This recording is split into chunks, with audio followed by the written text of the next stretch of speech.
ditanya apa kamu kayak yang dulu gitu ya, sholat ya, puasa ya, dia nggak apa-apa asal kita itu nggak mempengaruhi pekerjaan kita. Siap menjadi pembantunya asalkan saya bisa menjalankan ibadah sebagai seorang muslim.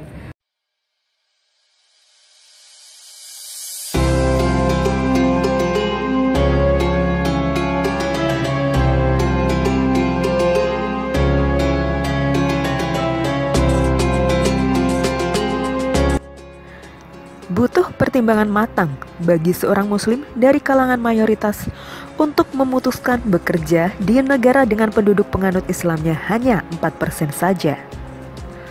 Pertimbangan mengenai apakah aktivitas ibadah masih bisa leluasa dilakukan, apakah fasilitas ibadah tersedia, dan apakah segala yang kita hindari atas dasar menjaga ketakwaan pada Sang Rob bisa benar-benar tidak mengganggu kita nantinya.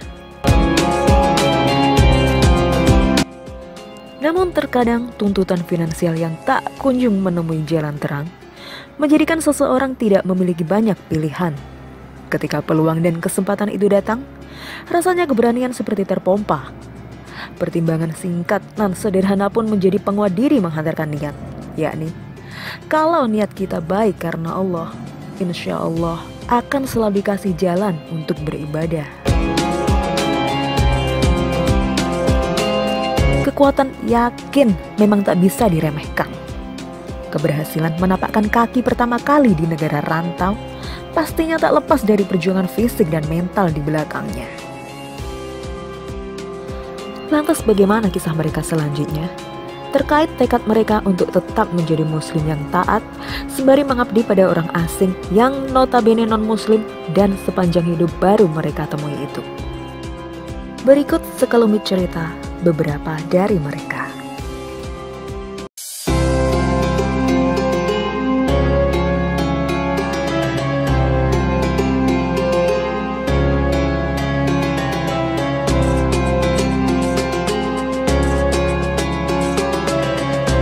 Kalau masalah sholat sih sebenarnya boleh diizinin, cuman kan karena jaga nenek pikun kan, takut gitu kan. Jadi ya nyuri-nyuri waktu lah, gimana kitanya ngatur waktu aja. Dikasih mungkin pintar kita, seandainya siang nggak bisa mungkin malam gitu. Maghribnya bisa nggak? Biasanya waktu masak itu? Iya, belum masak, nggak bisa kayak oh, gitu. Iya. Digandeng sama Isa ya? Sama Isa. Asal kamu jangan di rumah. Kalau malam itu sholat boleh, jangan di rumah. Boleh kamu pergi ke taman gitu untuk sholat. Waktu sholat dikasih. Sholat pun kalau saya lagi sholat pun dia tahu. Kadang dia gedor pintu. Kalau saya tahu saya lagi sholat, majikan saya nggak berani gedor.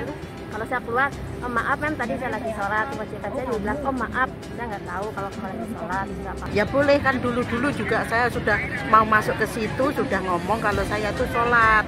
Terus ditanya sholatnya berapa lama, minimal itu 10 menit lah, paling enggak Pak ya 10 sampai 15 menit itu sudah cukup gitu, katanya ya nggak apa-apa lah gitu.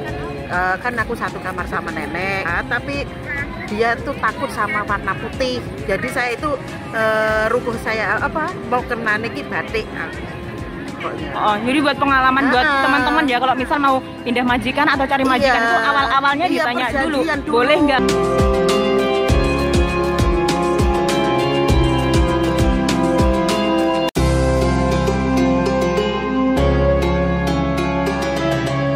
Waktu cari majikan itu buat interview ya. Jadi saya meminta permohonan siapa saya sebagai seorang muslim. Jadi saya bertanya, saya siap menjadi pembantunya karena beliau mencari pembantu. Siap menjadi pembantunya asalkan saya bisa menjalankan ibadah sebagai seorang muslim. Contohnya sholat, puasa. Dengan saya minta waktu satu kali sholat itu 5 menit sampai 10 menit. Puasa, oke, semua oke. Kemudian apakah ada fasilitas untuk melakukan ibadah sembahyang atau apa? Beliau menjawab, ya ada, kamu punya kamar sendiri. Iya, dikasih sama puasa, sama majikan. Sholat juga boleh. Dikasih. Alhamdulillah.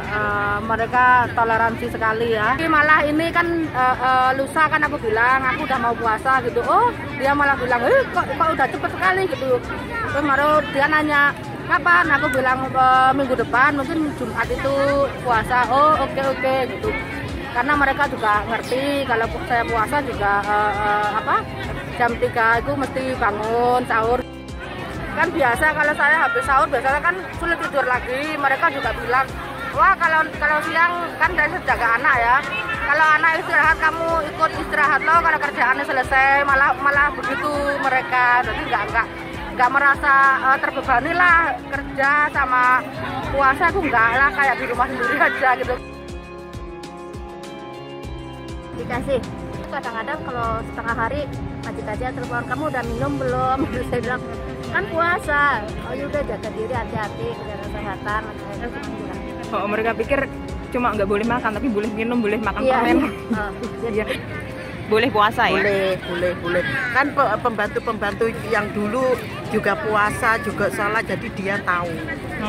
Makanya dia terus ditanya, apa kamu kayak yang dulu gitu ya, sholat, ya puasa. Ya dia nggak apa-apa, asal kita itu nggak mempengaruhi pekerjaan kita. Dikasih puasa bebas, boleh, malah kadang pas waktu sahur itu yang bangunin kakek. Kalau bulan Ramadan sih di sini ya, kalau aku yang dulu itu dikasih, karena waktu dulu itu jaga nenek ya, jadi bebas mau puasa kayak mau sholat apa bisa. Tapi sekarang ini pernah pamit, tapi katanya nggak boleh gitu loh, nggak boleh ya. Kita kadang pandai-pandai sendiri aja lah, gimana ya, kadang sembunyi-sembunyi untuk puasa gitu. Saya disuruh di tempat makan, tapi aku nggak mau, aku suka di dapur. Jadi mau makan jam berapa saya bebas gitu, mau bebas gitu. Ya ini bulan Ramadan ini kayaknya nggak boleh lah.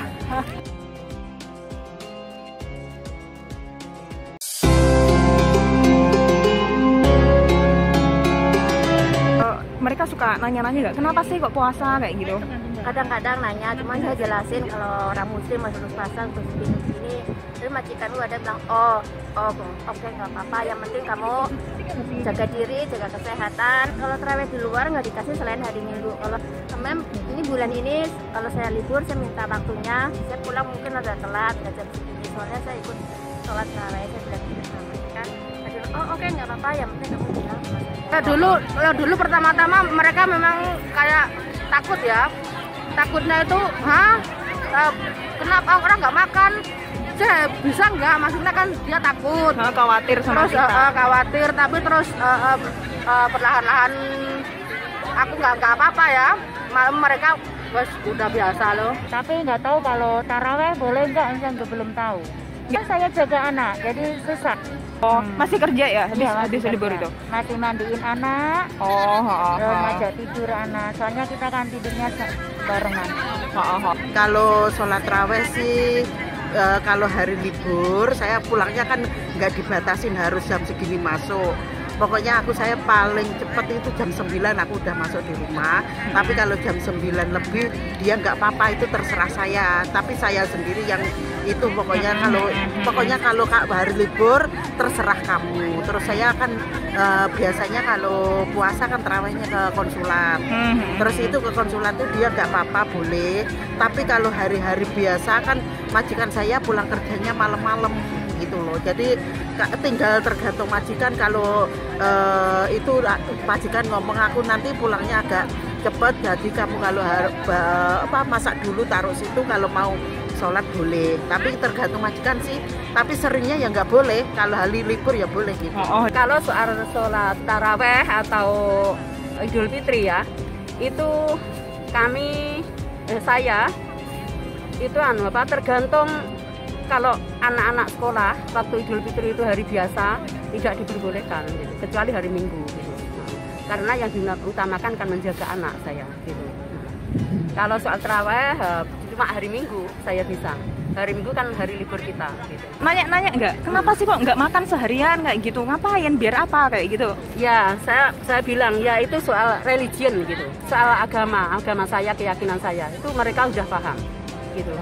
Jadi beruntung sekali kalau punya majikan itu cerdas, berpendidikan dan pengertian, itu beruntung sekali.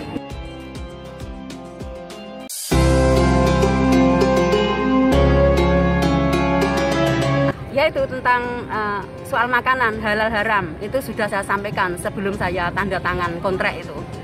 Saya minta masak sendiri dan makanan yang halal dihalalkan gitu. Kemudian saya kasih label tulisan halal gitu. Ini contohnya gitu. Oh oke. Kemudian beliau memberi uang sendiri untuk membeli makan. Saya disuruh masak sendiri, panci sendiri, tempat masakan, tempat makan, sendok, garpu itu punya saya sendiri gitu. Alhamdulillah gitu. Oh jadi tapi masakan dia juga sampean yang masak juga kan? Maksudnya dia nggak ikut-ikut. Artinya tapi saya diberi persiapan protection seperti glove, ya sarung tangan itu. Kemudian saya juga mempersiapkan diri seperti sabun taharoh atau tanah. Tanah liat itu yang dikasih teman saya yang pulang dari Indo itu dibuat bentuk tanah liat itu. Kemudian waktu bersuci misalkan membuat sup ya, sup itu kebanyakan kan pakai babi ya. Walaupun saya pakai glove saya kan takut mengena sedikit atau apa gitu. Juga nyiprat-nyiprat ya gitu ya. Jadi walaupun tidak kena tetap saya kasih tanah liat itu yang kemudian saya gosok-gosok seperti ya syariatnya bagaimana 7 kali basuh gitu. Aku jarang-jarang masak babi gitu, jarang-jarang ya. Masih bikin sup itu kebanyakan juga ayam, ikan gitu. Jadi jarang-jarang masak babi. Mereka juga nggak komplain ya. Tapi sekali-kali juga tak masakkan babi. Enggak masalah. Yang penting kita nggak makan. Kita mengolah kan itu udah kewajiban kita ya, harus memasak. Jadi yang penting kita tidak makan, harus cuci bersih lah. Pokoknya inisiatif sendiri gimana bisa mensucikan diri dalam menjalani ibadah puasa sama beribadah di rumah majikan. Enggak. Kita majikan tahu misalnya diajak makan di luar ya. Ini ada babinya, Caca jangan dimakan, itu udah dipisahin. Kayak Faici itu, ini Faici udah kena babi jangan dipakai kayak gitu. Ya ampun, ini support banget ya sama itu. Soalnya mereka tahu mereka juga punya agama kan. Terserah saya. Kamu mau makan apa, mau majikan makan apa, saya ikut makan kalau kamu mau, kalau kamu nggak mau ya masak sendiri. Karena itu terserah kamu. Oh, jadi sampean bisa ngatur kan, bisa fongsam kayak gitu. Ini nggak ada babinya, jadi nggak takut itu kena minyaknya atau kena apa, maksudnya bekasnya cucian babi atau kayak gitu, nggak perlu takut kayak gitu. Aku nggak pernah masak babi. Ini nurut itu ya. Kalau dia mau makan babi, dia dari luar. Oh, makan di luar kayak gitu. Dia kan yang dulu-dulu juga muslim. Jadi kalau nyuci itu pakai sarung tangan. Cuman kalau itu kebiasaannya biasanya majikan sendiri yang nyuci. Tapi ya kebanyakan saya sih, cuman saya pakai sarung tangan.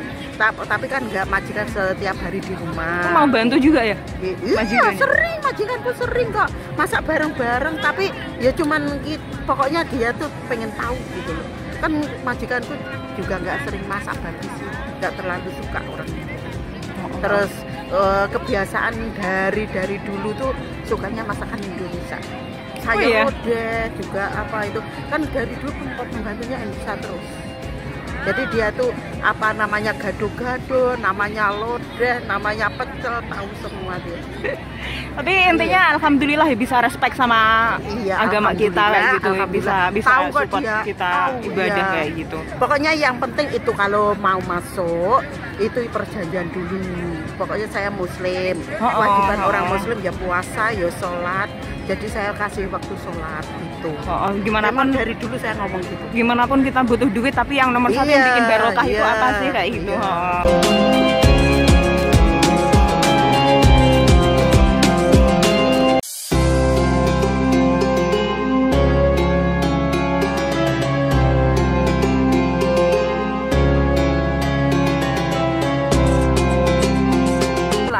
Luar biasa Bu ya, maksudnya ya beruntung sekali saya. Maksudnya emang penting kalau sebelum kita masuk ke majikan itu kita harus ada ngomong, harus gimana kayak gitu.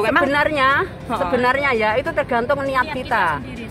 Dan keinginan kita itu harus disampaikan semua. Karena ya orang Hongkong itu kebanyakan tidak paham apa itu muslim. Kebanyakan belum paham. Kalau sudah paham, insya Allah malah diberi jalan, malah seneng beliau itu malah seneng. Kalau saya sembahyang atau namanya gitu ya namanya, beliau malah seneng gitu. Saya kan 2 yang saya asuh itu 3 tahun sama 5 tahun. Selalu bertanya, why Antila always prayer? Why I don't know? Why you don't know? I tell you something, I say. I just say sorry and say thank you to my God, you know, I say. and then emang. mengerti dia, mengerti. Terus hari libur boleh lah. Iya. Hari libur udah nggak kerja kan pulang? Enggak aku mau. Cuman pagi sebenarnya majikan ya nggak boleh kerja, nggak apa-apa. Cuman kita kan nggak cepet-cepet keluar, kita apa iyalah, tahu kita diri ada lah, tahu diri kayak gitu. Itu orang Indonesia kan orangnya nggak pokoknya ngomah harus bersih. Ya nggak harus sih, dianya nggak, cuman kitanya. Kalau saya pulang tuh lihat di mana-mana kotor, aku pusing, terus terang pusing. Jadi kalau keluar itu sudah bersih, enak gitu rasanya. Ya cuman maksudnya termasuk yang beruntung itu bisa support sampean kayak gitu kan. Jadi nggak semua beruntung kayak gitu, harus sembunyi-sembunyi, terus makan itu juga tamsam kayak gitu. Ya, dulu pertama saya sembunyi-sembunyi, sholat juga sembunyi. Gitu, sholat terawih juga saya sembunyi, tapi lama-lama nggak enak juga saya ngomong sama kita terus terang. Saya sholat memang waktunya apa aja deh. Kalau pagi ya jam 6 apa habis jam 12 siang, terus sore habis jam 4, terus maghrib. Kalau maghrib saya cuma masak kan kita terlalu bisa lah kalau karena waktunya kita masak biasanya masak kayak gitu. Emang dia di rumah kalau siang? Kalau siang anaknya di rumah semua. Jadi kadang-kadang di rumah. Maksudnya nggak tahu lah maksudnya majikan, tapi kan anaknya mungkin kita ngapain nggak itu kan ngomong sama majikan, jadi kita lebih ada kamera. Oh iya, tapi kita lebih lega kalau ngomong sekalian kita ada waktu buat sholat. Saya bilang terus terang, Mem saya sholat, diizinin nggak? Oh boleh nggak apa-apa sholat. Terus tapi kalau asal kamu bisa ngatur waktunya, yang penting bisa ngatur waktu. Yang penting nomor 1 pekerjaan beres kayak gitu kan. Jadi waktunya kita yang ngatur. Alhamdulillah majikan saya. Alhamdulillah. Jadi kan seneng yang di Indo itu seneng liatnya. Kalau kita di sini aman, safe, bisa ibadah kayak gitu kan. Sun mbak ya, sun banget sun. Kan jadi kadang kita menomor 2 kan apa sih yang bikin duit kita berkah, apa sih yang bikin kita hati kita tenang kayak gitu, justru nomor sekian kayak gitu. Yang penting masuk majikan dulu kayak gitu. Ya gini ya, setiap orang itu punya iya emang punya ukuran sendiri-sendiri. Komitmen kita nggak beda levelnya kayak gitu tuh nggak sama kayak gitu. Nanti lambat laun akan paham. Tapi semuanya itu tergantung ikhtiar kita, niat kita, gitu. Itu aja. Niat pertama, nanti kembali kepada niat. Insya Allah Allah akan membimbing semuanya. Dari belum mulai masuk ke rumah majikan sampai bekerja itu semuanya diniatkan bismillah. Kalau kita itu belum punya iman kita, ukurannya kepada iman kita gitu. Jadi kadang apa ya? Jadi karena yang diutamakan yang penting masuk majikan dulu gitu. Kadang takut sama majikan, nggak boleh puasa, ntar kamu mati, ntar kalau ada apa-apa kamu nggak kerja, ada masalah sama kerjaan, nah dia udah kalah kayak gitu di situ udah kalah karena nggak ada apa namanya di awalnya nggak ada perjanjian atau nggak ada ngobrol, nggak dikasih ngerti kayak gitu kan. Kita bahasanya harus paham. Kalau majikan udah ngerti bahasa kita, insya Allah paham semua gitu. Itu saya sudah ganti majikan 2 ini di Hongkong. Yang dulu itu lama sekali. Alhamdulillah semuanya bisa. Ya itu niat pertama kali kita itu bagaimana. Pertama saya nggak bisa sholat, nggak boleh sholat. Dulu waktu di agent bilang gitu ya. Tapi setelah majikan, saya masuk ke majikan, saya langsung masuk, apakah saya bisa sholat? Saya bilang gitu. Oh oke, boleh. Itu majikan yang pertama. Kemudian yang kedua ini alhamdulillah. Ya, itu tapi maksudnya luar biasa loh, sampai dikasih fasilitas makan alatnya sendiri kan ya. Jarang banget kayak gitu. Jarang banget kayak gitu. Perjanjian awal sebelum tanda tangan kontrak gitu. Harus dimulai dari situ. Kalau tidak, hanya menunggu situasi dan kondisi majikan di rumah, cobalah tunggu majikan. Kalau majikan oke kan ya oke. Tidak bisa seperti nggak bisa, Bu, emang. Berangkat dari kita. Nomor 1 itu apa kayak gitu kan? Kita cari duit juga bakal kemana kayak gitu kan, barokahnya nggak dapat kayak gitu. Padahal semua itu bisa kita usahakan kayak gitu, bisa kita omongin kayak gitu kan. Kalau niat kita itu ke sana ya pasti sana itu akan mengatur gitu. Jadi nggak usah takut. Berapa pekerjaan itu nggak ada masalahnya. Yang penting kita itu majikan pengertian, mau memberi fasilitas kita yang gitu. Lagian kalau niat kita udah lurus kan, maksudnya itu kan pengaruh sama apa namanya, hati kita, jadi kerjaan kita beres kayak gitu, kita bisa lebih jujur jadi orang jujur, dan mereka bisa merasakan ada efek baiknya nggak sih, orang ini kok rajin banget ibadah, kok kayak gitu, kok punya aturan kayak gitu, kok jadi mereka bisa ngasih respect sama kita kayak gitu. Ya mau nggak mau ya, setiap manusia itu kan punya mata hati, dan setiap kali itu majikan kan berinteraksi dengan kita. otomatis majikan melihat gerak-gerik kita, tingkah laku kita, bagaimana bekerja, bagaimana bicara, bagaimana kita punya respect atau punya respect ya kita terhadap orang lain. Kita sebagai orang pendatang dan di negara orang, bagaimana kita menempatkan diri, itu aja. Insya Allah orang sini akan tahu. Sejelek-jelek apapun, sejahat-jahat apapun, kalau niat hati kita itu sudah, itu akan luntur dengan sendirinya. Majikan yang Bu, ya, betul itu. Itu juga kita maksudnya pengaruh banget, sikap kita tuh pengaruh banget sama pandangan mereka ke kita. Berpikirlah kayak gitu. Jadi bisa memutuskan orang ini harusnya disikapi kayak gimana ya, kayak gitu tuh bisa merasakan. Etiket yang tinggi lebih dari kita gitu. Jadi mereka bisa itu menilai ketulusan. Kan juga sebelum mengambil pembantu itu kan dia di training dulu bagaimana cara mengatasi atau menghadapi pembantu, terus bagaimana memberi fasilitas dan tanggung jawab dan memenuhi kebutuhan itu pasti di training semuanya. Ya tapi kan banyak tuh yang keluar sini masuk sini keluar situ kayak gitu. Tapi sekali lagi ya tergantung kita kayak gimana gitu melayani mereka. Kita harus tahu diri itu aja. Bener Bu, bener. Tahu diri itu penting. Karena semua kan tanpa campur tangannya sana kan kita tidak bisa apa-apa. Gitu. Intinya itu. Tapi syariatnya kan tetap jalan kita. Bener. Syariatnya kita dengan orang lain, dengan majikan itu bagaimana? Insya Allah seperti itu. Ini saya praktek langsung pengalaman saya sendiri, Mbak. Bener Bu, emang kelihatan. Betul itu, betul saya alami. Pertama-tama ya memang masih adaptasi ya. Kita harus sabar. Nanti lama-lama kemauan kita itu apa, majikan tahu. Dan kita saling tahu majikan itu kemauannya apa sih. Benar, kita saling ngerti kayak gitu. Akhirnya akan sama-sama jalan kok. Bener Bu. Bener itu. Juga pengalaman saya ya, di majikan saya tuh orang-orang bawah sama atas tuh pada bilang, di sini tuh setiap setahun aja nggak sampai loh, sampai 3 kali 4 kali itu nggak nyampe setahun yang kerja di sini tuh. Saya sekarang udah kontrak ketiga dan itu tuh saya nggak perlu satu majikan. Iya, satu majikan kayak gitu. Dan itu tuh emang bener-bener awal 2 tahun pertama tuh luar biasa rasanya buat kita tuh berat banget setengah mati. Tapi setelah kita melaluinya bener-bener kita tuh menjadi orang yang maksudnya lebih berani ngambil risiko kayak gitu loh. Buat berani melangkah kayak gitu. Pertama kita syukuri apa yang kita hadapi saat bener itu. Bu, emang gitu. Kalau kita merasa mengakui keakuan diri itu akan hancurnya apa? Perasaan kita yang hancur akhirnya gitu.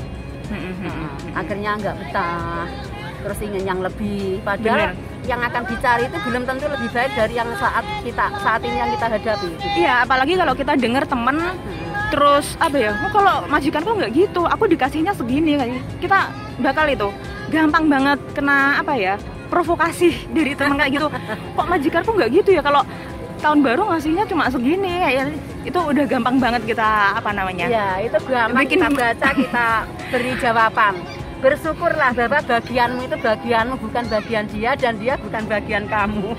Itu merusak banget namanya. Jadi kalau anak baru tuh ngobrol sama anak baru itu mereka harus ngobrol sama orang yang tepat banget. Karena kadang orang-orang tuh majikan kok gitu, kamu jangan gitu, padahal mereka nggak tanggung jawab sama apa yang terjadi sama anak baru ini kayak gitu. Kita pernah jadi anak baru.